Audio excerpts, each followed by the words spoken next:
Hey, what's up, D&T Performance? We're at the shop, AC going, and we got Jacob's car all done, on the ground, sitting low.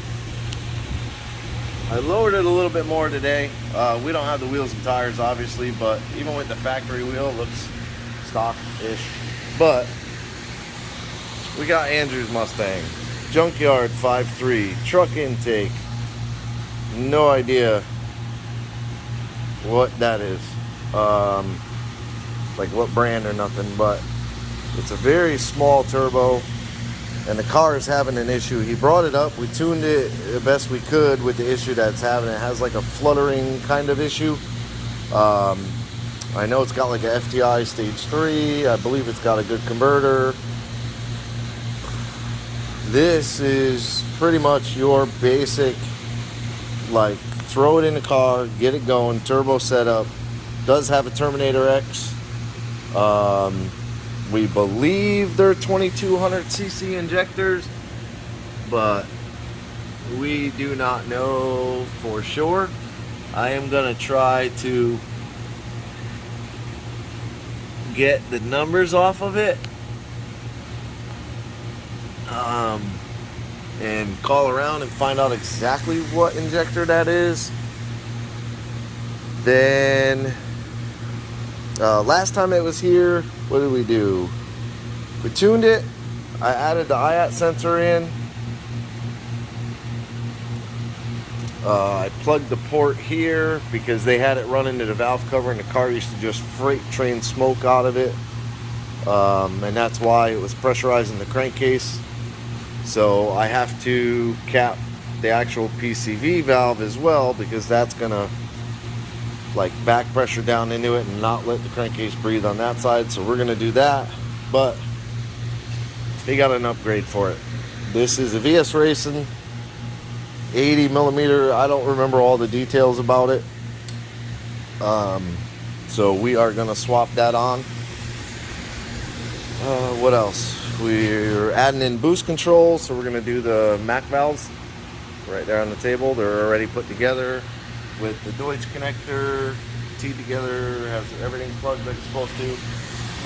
He also has the compressor tank, all the push lock. He's got a compressor coming. He believes it'll be here tomorrow, and he converted it over to E85, which basically slapped a bunch of fuel in it. Car fired right up, pulled in the shop, so that's good. But I'm gonna start tearing this turbo off now, get everything disconnected and transferred over somewhat to the new turbo, and kind of see where we're gonna put the new turbo. I'm hoping it still kind of fits in here, but that's what we will see. So I'm gonna get on it and we'll be back. All right, here's where we are at. So I got the front tire off.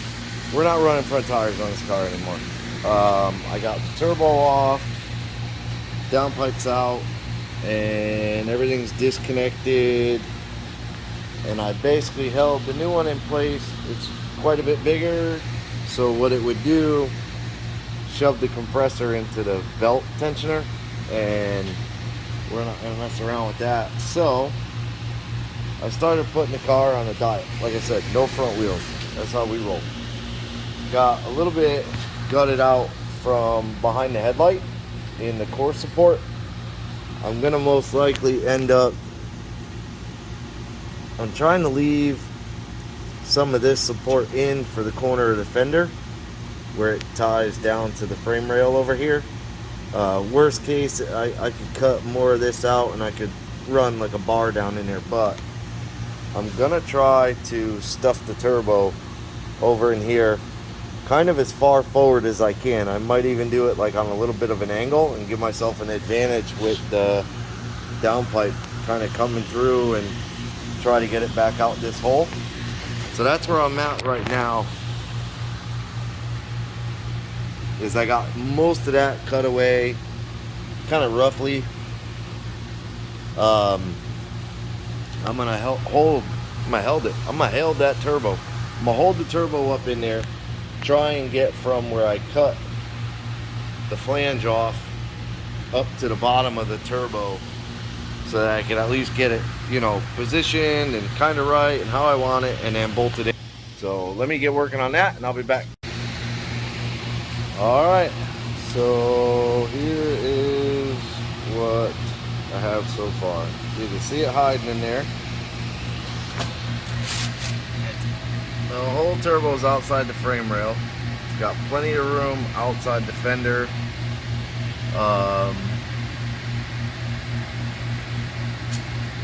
It fits good. The only concern I have, which is kind of going away real quick here, is the drain. Yeah. But I believe we'll be all right. Man, come on.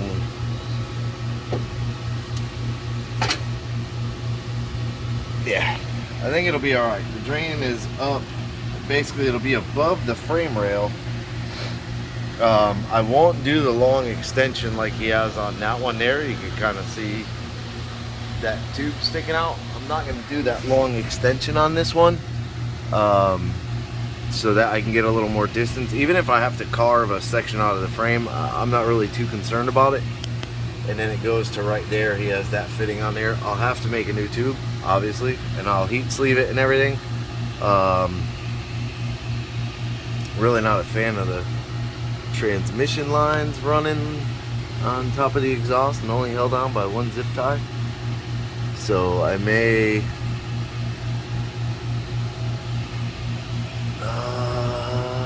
figure out a way to clamp them up, maybe by those 3 holes right there are like the original AC bracket. So I may like put a P-clamp on there to string them through, just to hold them up some.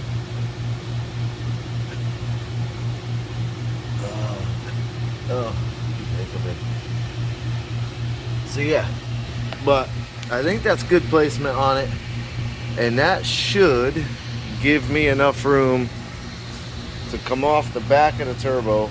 Go up there, go off the back of it. Come off the back of the turbo here and just kind of loop around up and right to that hole there. Should be able to do that because it's kind of in line with the whole finger. You can see the edge of the turbo is in line with the front of the hole. So if I swoop around enough and then kind of point back at the turbo and come straight forward, should be good. That should stay out of the way of the tire and everything. I'll probably end up rounding out this hole. Obviously you can see it was cut with a grinding wheel. So it's like, yeah, not pretty. But I'll end up trying to round that out the best I can. Worst case, if I have to cut a panel to kind of attach, whatever, maybe I could do something like that. I don't know, we'll see. But yeah, I'm gonna keep working on getting this welded because I'm happy with that. So I'm gonna get that welded up. Probably gonna have to do the downpipe in aluminum. So I know I have a flange here that is aluminum, and I have a V-band. I gotta get a nut for it though. So I have to see if that V-band, no, this is steel. I had an aluminum one there. It's in the cabinet. Yeah. So I have this one, but it's ever very small on it actually.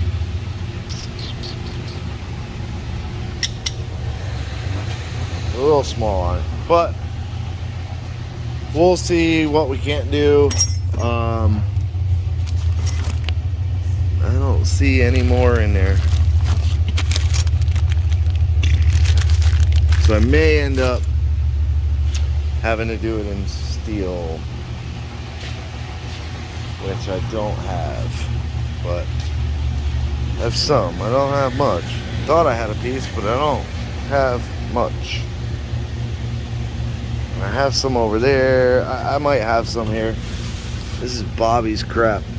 Jerk. Leaves all his crap here. Man.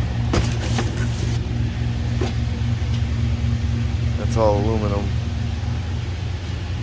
I swore I had a piece of 4-inch tube, and now she gone. She gone. Unless it's buried in the pile somewhere, but I don't think it is. I don't know. We'll see. I don't know. I'll figure something out, but I'm gonna make this happen. Gonna make it happen. So bear with me. I'm gonna keep working on this, and I will be right back. All right. So it's actually the next day, and the drain. So I got that on. The 90 gives you trouble with the crank pulley. It's just, I don't know why people don't position that a little more on an angle. But coming straight out of the timing cover is just a pain in the butt. It does swope down a little bit there, and then it comes up to a 45. It's full piece of heat sleeve. So I'm gonna take and actually P-clamp this up to the frame, and then P-clamp these to the block so that all of that is done. And then I'm gonna start working on the downpipe next, because that's probably gonna be the hardest piece. Or no, I'm gonna do the charge pipe next. Once that's done, then I'll start the downpipe, and we'll go from there. So as soon as I get a bunch more work done, I'll come back and update. Okay, so I got the charge pipe done. Coupler, whatever there, and then you can see where I marked and added that piece. Well, changed that piece actually. And then it goes down, and it has a coupler to the intercooler like it did before. I also took, I noticed, you can see all the black soot. The wastegate was pointing right at the fender, so I took and turned it so it's pointing more at the ground. It also positions the barb fitting, which I'll change for a push lock fitting. The only thing I need to look at, oh boy, so I might have to take the top and kind of turn like a 90 for the dome pressure sensor. Not too big of a deal, but I have to put that in. But what else? I got the wires. I unplugged the harness from this Volvo cooling fan control, whatever that is. I heat sleeved all the way back to the P-clamp that was here. Zip tied them up and out of the way. Redid the ground over to here, so I ground it down and then put a bolt. So that's done. Mounted the Mac valves, and the way I do it is I take a tap, an 832 tap, and I use little Allen head screws. So I tap directly into the holes that they give you on the Mac valves. Each one has 2 holes. You can see how the threads are probably 3/4 of the way out, kind of. So I just take the tap on a drill and I run them in there, and I get short, like 1/2 inch, 8/32 bolts, whatever that is, number 8, 32, whatever. I put them on. I got them teed together, the Deutsch connector, so the 2 grounds are on 1 pin, no, 2 positives are on 1 pin, and the 2 signals are on another pin. So I'll make the rest of the harness for this. It'll come up and go through the firewall down there, go into the inputs and outputs, which are right there in that corner. So that'll be easy. The output will be for the Mac valve. The input will be for the dome pressure sensor. And then I have to mount the air tank, plumb the push locks, and then whenever he brings me the compressor, figure out a place to put it, probably back there by the battery, being that that's already in the car. And we need battery power anyways. I'll probably mount the compressor like right there, and maybe mount the tank next to it or something. So yeah, we are plugging away. I got the downpipe started. So there's like 9, 1, 2, 3, 4, 5, 6, 7, 8, 9 pie cuts there. I have 2 more over there to make 11, but already that's pretty much pointing at that hole. It's pretty hot right now. Let's see. That end's not too bad. Cochinala. Okay, so it's kind of close, right? So it does point up a little bit because I rolled it down to like be near the frame a little bit. I kind of rolled it to there, so it points up a little bit, but you can see it's going to be close. I am going to have to redo the feed line, which that box right there on the saw is 4-4, the like the Teflon stuff. So I'll figure out a better way to route that. I may end up going down and under the motor to the oil pressure. I could also get the adapter for the back, but being with the big truck style intake, it's probably going to be harder to get to that, to turn a T in there and stuff. It wouldn't be too bad. No, I'll just go down there to that block. I'll either route it over or I'll route it under. I may even route it the same way. Go out, where is it? There. That hole there. And then I can tuck it. Well, it still has to go by the exhaust. Shenanigans. Maybe go out that hole and come around and up to it. I don't know yet. We'll see. But I definitely can't have that one there. And I have a ton more heat sleeve. So back to work on this downpipe. Hopefully get it done today. I'll be back. Been welding and welding and welding, but got it done. So it's 4-inch, all stainless. No, it's not back purged. It's exhaust. Welds didn't come out too bad. Put in the wideband bung, brought it out. This was a piece that I already had, so it was sort of started to be a baloney, but I think it works out. I basically used an angle grinder to grind the hole open enough to get it in. Sad thing is the paint on this car just like flakes off. It's pretty crazy. So we'll have to figure something out for this. Maybe long term we could take the wastegate, bring it up, do a second hole here, you know, make this hole a little bit bigger and put the wastegate out that hole, something like that. But everything's back together minus the drain. The only thing I had to do was take the wideband wire and just unzip tie it where it went around the back like this, and I looped it under behind the fuel rail and then out to the downpipe. So as far as the turbo kit for the new turbo, that is 100% done. I just have to, he's bringing the compressor up tonight. I have the tank right here. Mac valves are already mounted. I got to put the push locks in them, plumb it, and wire it. That's pretty much it. So yeah, that's it.